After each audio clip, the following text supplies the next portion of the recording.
Hello everyone, this is General Hand Grenade. Welcome to my war room in Prince George, British Columbia. I've been planning on doing this video for quite a long time. I think I mentioned it a couple months ago. I had ordered, or was trying to order, I was scouring the world to look for a 3D printed something for an airport. Like all you could find was runways. And runways are no good because they're too long and they don't fit into territories. Even though I've got a bigger map now, you don't want to take up all your territory with like a 4-centimeter runway, right? Like this thing here, this is the airport that I finally got, and that's only about 1 centimeter wide. But you can imagine if it was 4 times longer than that, like it would take up this whole thing, right? And so where are you going to put your other stuff? Anyway, combat miniatures. There's a guy on there, he goes by R. Stefano. I think that's how he pronounces it on Axis and Allies. He said, like, he has his own website where he does, he doesn't do his own 3D printing. He has a 3D printing store on, what is it, Shapeways. But he also has his own website where he sells all kinds of products, and I'm going to show you those. I didn't do his products in my Christmas video because I didn't have any. Well, I didn't have many anyway. Once I got into global war though, and I started getting some of his stuff, that's when I knew, okay, well, I'm going to have to do a whole video for this guy because his stuff is really, really good quality. So anyway, on axisandallies.org, me and I think another person were saying, we really wanted something like a control tower. Like I was even thinking of doing my own because I could not find anything. And so he came up with a few designs and people were saying, no, do this, no, do that, you know. And this is what he came up with. So you got an airport hangar here, right? And when you're talking about an air base in World War II, you're not talking about an airport, you know, like with a permanent tower and permanent buildings or anything like that. You're talking about structures they could just slap up, you know, like an airfield. And that's how I try to paint mine. Like this paint here is supposed to be aluminum, like the color of aluminum. And so that's what I kind of thought, you know, like one of the things they might have done is not make the whole thing out of aluminum like this, but you know, like the roof and stuff like that, maybe corrugated aluminum on the for the shell of the hangar. But anyway, like I didn't want to paint it a whole bunch of different colors. I just wanted to paint it one color. So anyway, I'm really happy. These finally came in this week, and just in the nick of time too, because my war room is just finished. I completed it last night, and no, I'm not going to give you a tour. One of my coming videos within the next few days, I'm going to show off the war room. I'm just going to show these pieces here. So yeah, this is the one I've been waiting for the longest time. There was naval bases that I liked that were online, and he's designing his own naval base right now too. I'm not in the market anymore. I've already spent a lot of money on naval bases. You need 55 naval bases for this global war game. You need 36 of these air bases. I bought 48 because you could get them instead of buying them one at a time, which would be more expensive. I bought them 12 at a time, and I'll show you how you do that. But anyway, yeah, that's I'm really happy with this piece. It looks like something temporary, doesn't it? And that's just perfect. That's exactly what I was looking for. So then the Americans can just fly in there. Land at the airport. Thanks, bud. Anyway, let's get rid of these planes. So I'll show you, you know, like there's nothing wrong with buying these tokens, right? These tokens are just fine. There's an airbase token. But you can see it's not that much bigger, is it? You know, as far as the footprint goes. So if you were using the smaller map for global war, then I would recommend using the tokens. But if you're using a bigger map, then and you got too much money on your hands, then there you go. And here's the bigger airbase token. So this is almost the same size as the bigger airbase token. If you have any of those in your collection, then you'll know exactly how big this is, right? All right then, so what else do we have here? Well, this thing here, this is, I've got a rule coming up for POW camps. I've checked out rules that people are using online, and the Hilltop Pillbox, he inspired me as well with his rules. But my rules are going to be slightly different than anything I've seen so far. Mine is going to have prison breaks in them, so I think that's going to be a lot of fun. Anyway, that's where this tower came from. What he did was he made this tower smaller, and he stuck a hanger on the side. But he already had these things. So I've got a bunch of these, and I'm going to add a prisoner of war house rule. And when I play Axis and Allies, I'm going to add it to that as well. So when I break out my Axis and Allies board again, then I will certainly show you the rules that I have for POW camps. But this is a pretty neat piece, and I painted this one brown. I figured this one would be made out of wood, right? I mean, it could have been made out of aluminum too, but you see this, like I could have done either way, right? This one is wood and this one is aluminum, or at least that's what it's painted like. And then he's got all kinds of bunkers, and I'll show you some of the other ones he's got. But this is an Atlantic Wall heavy bunker. That's a pretty nice piece. Here, let me just grab an infantry here. You see my custom infantry. These are the size of the regular infantry, right? The regular Axis and Allies infantry. So you can see the size of the bunkers and the size of the towers and stuff like that. Like it's the bunker it's really nice, though. I really like it. It looks just like a bunker from World War II, you know, that they would have built the Atlantic Wall out of. One thing I did do is I got this one. He calls this Where Eagles Dare bunker. And because of the movie Where Eagles Dare, there was a bunker like this on there. And I got just one of these. And I'm using it for the Maginot Line. That's the line in France where they were guarding themselves against Germany after the First World War. They started building it. And the Germans went around it, though. I was watching a documentary on it. And it wasn't one long fortification. What it was, you know, bunker here, a bunker here, a bunker here, and they were all different kinds of bunkers, you know, and entrenchments and things like that. So it was pretty formidable. But the Germans, they went through Holland instead. They went around them, so that didn't do them much good. If you're not going to build it the whole length, then what's the point? So anyway, there's this bunker as well. You can get it. It's called Where Eagles Dare. And then I just, in my order the other day where I got the air bases, I decided to throw some of these in. I was working off that smaller map, and this one was, you know, it's not too big. It's just it was too big for that map because the territories were smaller, and so when you're trying to pile a whole bunch of more stuff in, and even this size of map, like you can see, you know, there's not much room to pile a bunch of more stuff in here, right? So what I did was I got this one. This is called an island pillbox bunker, and it's much smaller. Like you see, the footprint of this is much smaller than this.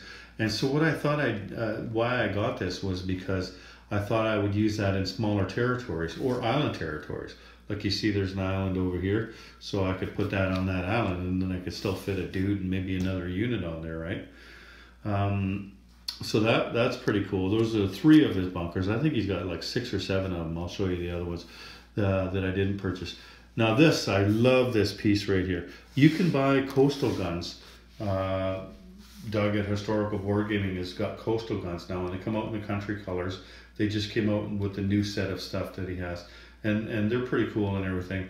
But he didn't have them when I went to buy my coastal guns. And I saw these from Combat Miniatures, and I just love them. Like you look at them, they got the sandbags on them, right? And like it looks exactly like a coastal artillery. I've seen a picture of a coastal artillery on online, and this is exactly what it looks like. So Combat Miniatures, Richard, I believe is his name. He obviously patterned it off of a real gun like that. And so all these pieces here, I painted them in what I thought would be concrete. Like this is a close color to concrete. It's actually the same color as the Anzac. So when I was buying the paint, I didn't realize it. I already had a can at home for painting my Anzac. But I was just looking for a concrete color, and that was the closest one that I found of all the grays that were there. And it just happened to be the same one. And of course, cannons, most of them are a grayish color anyway, right? Could be black. I didn't want black though because I didn't want it to blend into the Germans too much, right? So I painted that gray as well. Anyway, so that's those things. That's the facilities that I bought off him. Let's take a look at his website here. So this is combatminiatures.org. You can see the address up here. I'll try to go slow for you. Combatminiatures.org. He's got all kinds of stuff on here, like the bunkers and structures. That's what I was showing you. There's more in there. Then let's just go to decals. I'll show you the bunkers and structures on his other site there. So like you got the carriers, the carrier flight decks. Those are pretty neat. And you just match them up to whatever kind of carrier you have. And then it comes, and you stick it onto your carrier, right? So there's those kind of decals. Or, you know, like here, these are some German ones here. There's the swastikas. And these are something that you would paste on the side of your planes or tanks or whatever, right? So you can get those kind of things there. What else do they got? He does custom painting and sells these units that have been custom painted. So you can buy, these are a little bit more expensive, of course, right? Like here it's $8 here for a Tiger tank. But that's a pretty nice job that he does with them though. Anyway, so there's all kinds of different custom painted units in here. You can see there's custom infantry here. And there's a carrier with the flight deck and the planes. So anyway, there's those custom ones. Then you can buy individual soldiers that are unpainted. So, and there's Caesar, like there's some Chinese soldiers. I'll show you those in a second. There's Italian, Japanese, the Germans. You might recognize these Germans. These are the same ones that I've had for a while. I've been using them for quite a while. And I've got these French guys now. Also, here I'll show you when we get to the box sets here. So you can buy entire box sets, not instead of just individual soldiers, right? And so, and I knew that he was selling quality stuff when I went onto his website here and seen that he was only selling Caesar or Pegasus. Those are the two best brands. I can tell you that right now. I've been collecting these kind of soldiers for a while, and I've bought stuff, and I tell you these little plastic soldiers are not made the same, you know. Like there's a difference between the brands. Stay away from Airfix. If that's all you can get for a certain country, then sure, buy it. Is that the paint doesn't stick to Airfix, and the stands are too small, like what they stand on, and so they fall over too easily. Otherwise, you know, they're nice looking miniatures, but they're really difficult. See here, there's partisans that you can get. So you take a look at this. So you can just take a look, and yeah. So there's partisan rules coming up in the future. In 2019, the next rule set is coming out for Global War 1936, and there's going to be partisans in it. There's already partisan rules, but I mean it's going to be a bigger part of the. So what you'd normally use is one of these partisan tokens if you were playing right now, and they in historical board gaming are going to have their own partisans as well. But this is just if you wanted to go with custom infantry, right? Like there's all kinds of them. There's looks like a nun, you know. But anyway, like there's all kinds of soldiers as well. There's an old man with a gun. There's a guy with a little kid. There's a woman there. So that's kind of neat. But with these are really good sets. Like I have the French set here. I've got the Chinese set. I've got both. I've got this one that's sold out, the British set. I don't have this German set. I have a different one. I've got both of the Italian sets. There's one there and there's one here that's sold out. I've got this Russian set here. I don't have that American one. Anyway, I was going to show you those a little bit closer here. So let's just go over to where the custom infantry are over here. So you've seen the boxes on there. So there's the boxes.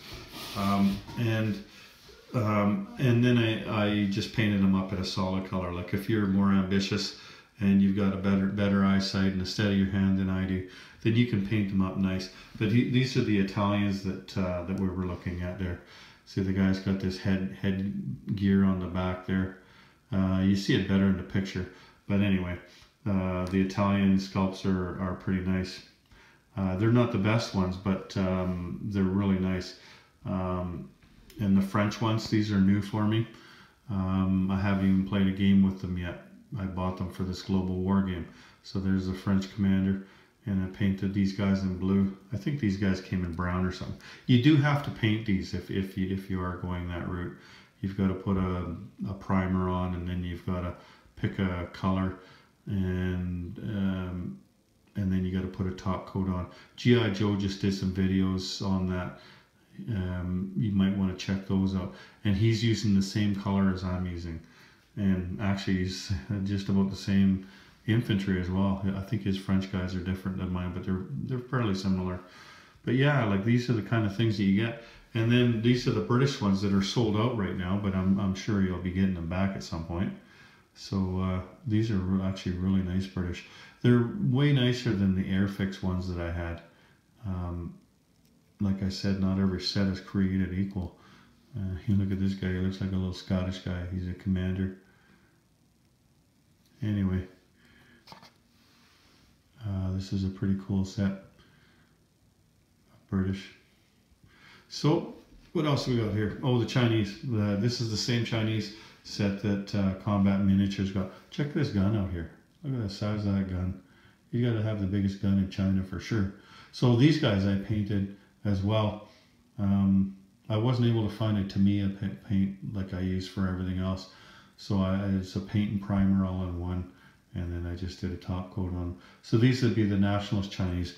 And then out of this very same set, I took, look, they give you 3 or 4 of each of these poses, right? And so I did, I think just one of each pose, because there's probably 10 or 12. And then, so this is the same set, but a different color. This is the color that I'm doing the Communist Chinese in. But yeah, really nice sculpts. The Chinese got a couple of different kind of hats. There's this kind of hat as well. What's this guy? Yeah. But yeah, the Chinese set's really cool. And it's good for global war. Look at the big knife on the back. It's good for Axis and Allies. And then there's the Russian set. You've probably seen the Russian set before if you've watched my videos. These are Pegasus. And these are the ones that are on his site. So these are really, really quality. You have to, you actually have to glue the guy's arm on there, the arm with the gun. They come disassembled. But all it is just one thing. You have to glue one thing on. So usually it's the gun, right? The guns come separate and you glue the gun on, or the arm with the gun. A couple of them had both arms missing and you had to glue them on. I don't know why, but... and so, like, they're not all dressed with the helmet on. This is the winter dress, right? So you can see the guy's got a... the guy's got a Siberian hat on there. So these are the Russians. And these are all... You can buy all of these that I'm showing you on Combat Miniatures as well. And then the Germans. I didn't see this on his site right now, but when you look through, I showed you there the individual soldiers. They had a bunch of these guys in there. These are the Germans in the gray coats, and so I love these ones. These are the ones that I use for sure. And so I'm guessing he'll get them back in stock. He's probably just temporary out of stock. So there's a leader there. He's got his arms folded behind his back there. Like a slimy little German. Anyway, so there's the infantry, and you can buy all of those. I didn't keep all the boxes, but yeah, they came in the boxes that you've seen on the site there. So let's just take a look here at what else we got on here. He does sell painting supplies. This would be the kind of supplies, not like I painted, where you splash one color on, but you know, like more like Sireblood or Detroit's painting. This is probably not what you use. but there's a couple of different kind of paints that you can get from him. And there's t-shirts, like they're just t-shirts with the roundel on them though. Like there's nothing fancy. So the German ones like that, and the British ones like the British one, and you know, you get the idea, right? And so that's about it on his site here. You got the bunkers. I don't think I showed you this page, did I? Yeah, so there's a bunch of things, but I wanted to show you these things on his other site because I wanted to show you both of them. So let's just go, see, that's combatminiatures.com, I believe. No, it's .org, that's right, okay. And then we go to Shapeways. You have to go to shapeways.com and type in combat miniatures. And there he is there, Richard Johnson. And this is his page. He's got a whole page full of stuff. So here's some more of the bunkers that that I don't have. There's some block houses. There's the Omaha Beach block house. And you see there's an oil refineries. Those are pretty neat. Here, let's just take a look at those. So yeah, pretty nice stuff. And you can paint those up. You can just splash them on like I do, or you can paint them up nice. Either way, it's gonna look great. So if you like to, I don't play with any oil rules at this time, but if I did, that'd be pretty nice. See, there's that heavy bunker that I have that I showed you. Here's a recruitment center. That's pretty neat. There's the D-Day landing craft, and there's that pink pillbox that I have. The watchtower that I have. There's the recruitment center there. Like you seen where there was a bunch of them stuck together there. They're cheaper if you buy them like that. That's why I wanted to show you this site, because quite often, like if you're buying air bases or something, then you're going to want to buy lots of them. You don't want to buy just one air base, right? So then you paint that up and you can use this as barracks or whatever you want, right? What else we got? Oh, there's the sub pen. I'll show you the sub pen when we get to. So this is the set of bunkers that I bought, not just a single one, but I bought a dozen of them. You can get flag stands. That'd be neat. You can put those on your Capitol, and just put the flag of the nation on there. And there's the airport tower, and there's a bunch of oil derricks, 9 oil derricks. There is the coastal artillery that I showed you, but this is a set of 6 of them. And there's a submarine pen. I was going to buy this too, but you know, it wasn't high on my priority list. At some point I might get one. But here, let me just show you this. See, he's got a little spot on the top there that you can put out of box the old anti-aircraft gun on there. And then a submarine fits on the inside of this thing. The sub pen. These are neat. These rail depots. There's a couple of them. Here's the village one. Let me see where the other one is. There's a bigger city one right here. So if you were using rail rules and you had like rail yards, not just railways, there's a neat little thing that you can get right there. So there's that one, and then there's the small town one that I showed you there, right here.